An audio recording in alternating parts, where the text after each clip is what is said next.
May bus ba papunta dito sa Reka? Diyan. Diyan. Tingnan ko. Mga anong oras ka? Ay, Reka kahit tungkol dyan ba, no? Oo. Ano eh, Suntri yung may ano kayo, yung kahit Wala. yung ano, up, kung sa'yo 350. Sabi ko. Hello guys, magandang araw sa inyong lahat. Andito kami ngayon sa Bakar. Hindi ko na ipakita sa inyo kanina yung nilakad namin doon, yung mga tulay doon. Doon kami dumaan, tapos dumapa kami sa may mga ano, napabidyo ako kasi may mga yate dito. Kala ko nag-trade ka. Na parang first time ko lang nakita, and then yung mga ano, mga puno kulay dilaw na. Ito ba yung sinasabi niya, no? It turns to red. Ito yung bus. Ay, pagkanan daw. Oo, ito. Naghahanap kami ngayon ng ano, ng kainan. Kasi yung kasama po namin Gutoners. Oo. Si paring Carlos tsaka si Alan K. si paring Alan yung kasama ko. Meron ditong park, ito. Yan. Tapos yung banda doon sa kabila, dagat na.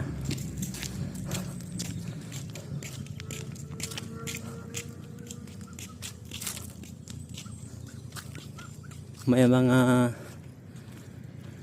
architectural marks dito, Angkor, Big Angkor. Tapos sa kabila yung natumbang ano, yung natumbang semento. Wait lang, puntahan ko. Ito oh, natumba siya talaga ata. Ito oh.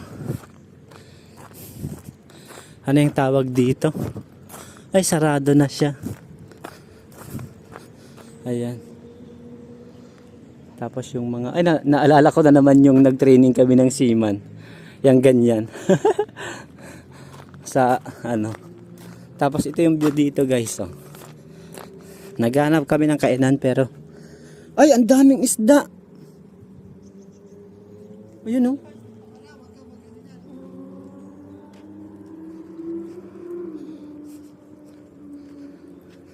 Pre, ang daming isda, pre.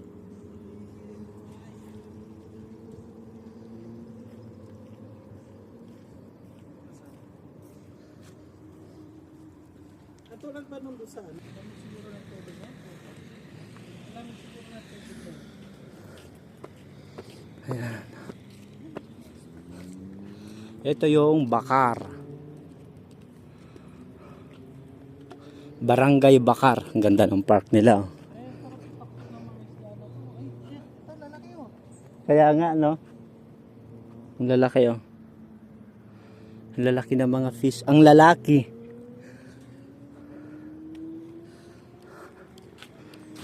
Pagkatapos, guys, habang naglalakad kami, yung mga building na ganito, naalala ko yung nasa Saudi kami, sa Balad. Yung mga lumang building doon, yung iba giniba, yung iba nare-restore. Katulad nito, oh. Makikita mo talaga yung mga sinaunang structural designs, oh. Mga kahoy, mga bato-bato pa ang ginagamit nila. Hoy, gaga ka, wag kang dumaan dyan. Loka tong ano to.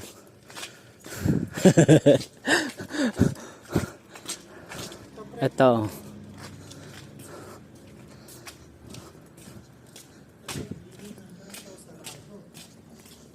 Sabay sakayan, pre. Sakayan.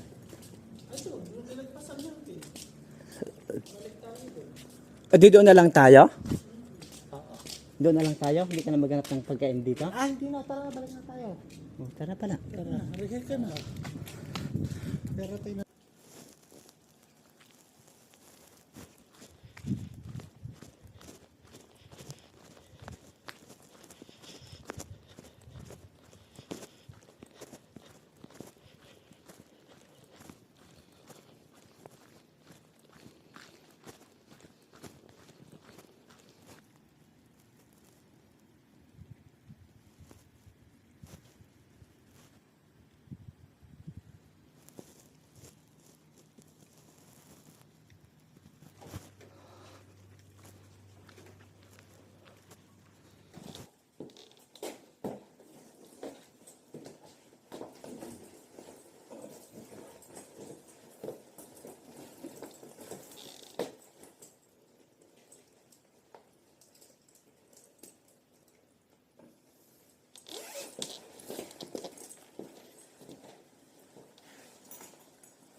Ayan guys, tingnan nyo, oh, doon sa may puno.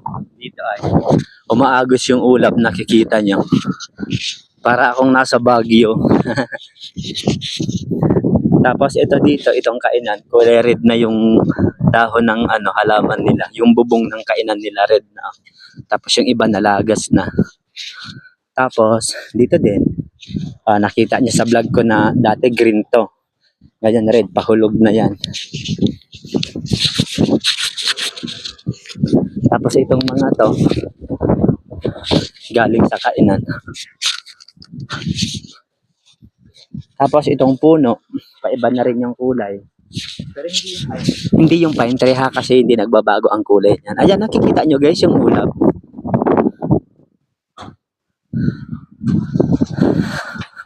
Inahangin siya. Tapos dito, yung bubong nung ano, nung garage nila. Dati kulay green yan, tapos naging red na siya. Ngayon nahulog na, nalagas na. Shout out kay Ate Rita. Ayun Ate Rita, so, nalagas na talaga. Umina na. Tapos ako naman, naka-gloves, naka-jacket. Nagsapatos ako ngayon kasi ang lamig. Tapos umuulan pa. Para protektado ako. Tapos kumain din ako ng 2 vitamin C kagabi. Tapos kanina, pagkatapos bago ako kumain din ako. Kasi para matibay yung ano ko, small tsaka large intestine ko sa sa flu. Nakakwentuhan ko yung kapitbahay namin ulit kanina, si Bedran. Kasi chinika niya sa akin na yung anak niya isasampa ulit ng barko, pakatar daw, oil tanker. Nabanggit din niya dito na pag winter talaga, as in, mga walang dahon daw yung mga halaman dito.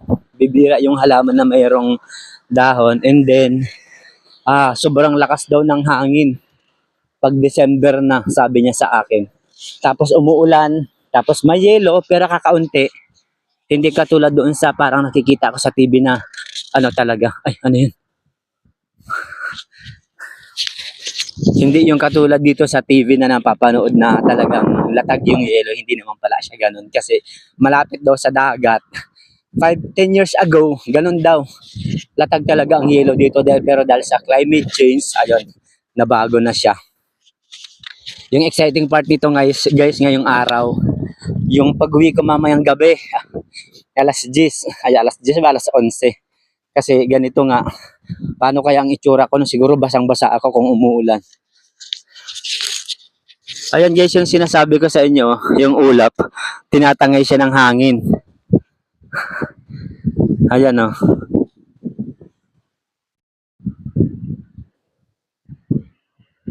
Pag-stay ko. Ayan na. Guys, parang naalala ko yung nung high school pa ako, second year. Teka lang. Ayun, lasang hangin. Yung dyan sa Sambales, ang tawag namin, Kulyada nin Mayo. Panaon nin unan abagat, maksaw. Ito, maksaw abagat, maksaw lupot. Anulwas ilay similyan bangos. Bilang di kalayaman ko. Diyan daw nanagap kami ni Kakaaldingkot. Nakatao ko nin 600. Ay, nakasalikot talagang gamit din high school. Proud na proud ako. Kaya kumaalingwanan adtaw. At ayun guys, palabas na ako kaya lang umuulan. Nagsabi ako doon sa babae na kasama namin na magpapahatid ako. Pero wala namang hangin. Okay lang. Maglalakad na lang ako. Hindi ako komportable pag makikisakay ako. Babae pa naman yung parang andun ako sa Saudi, baka mamaya gawan ako ng issue. Doon na lang ako umiiwas. Ito lakad na lang ako guys. Ayan oh. Imagine ko na lang na na snow to. Parang buang. Ayan yung namimigay sa akin ng ng 81,000 kada buwan. Basic pay. Wala pang overtime. Pag may overtime yun, ako aabot yan ng 100.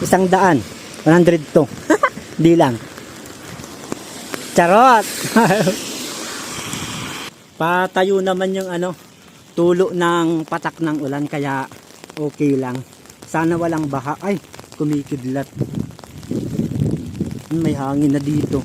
Patay kay gaka. Ay. Patayin ko muna. Yung lahat ng tubig dito guys na nagmumula sa sa Kukulhanobo, yung mga drainage na yan. Ayan. Papunta diyan doon sa dulo. Sa may bakar. Andoon kasi yung dagat, and then itong dito sa amin mataas to. Ayan, parang nabasa na agad ang medyas ko. Ay, hindi pa.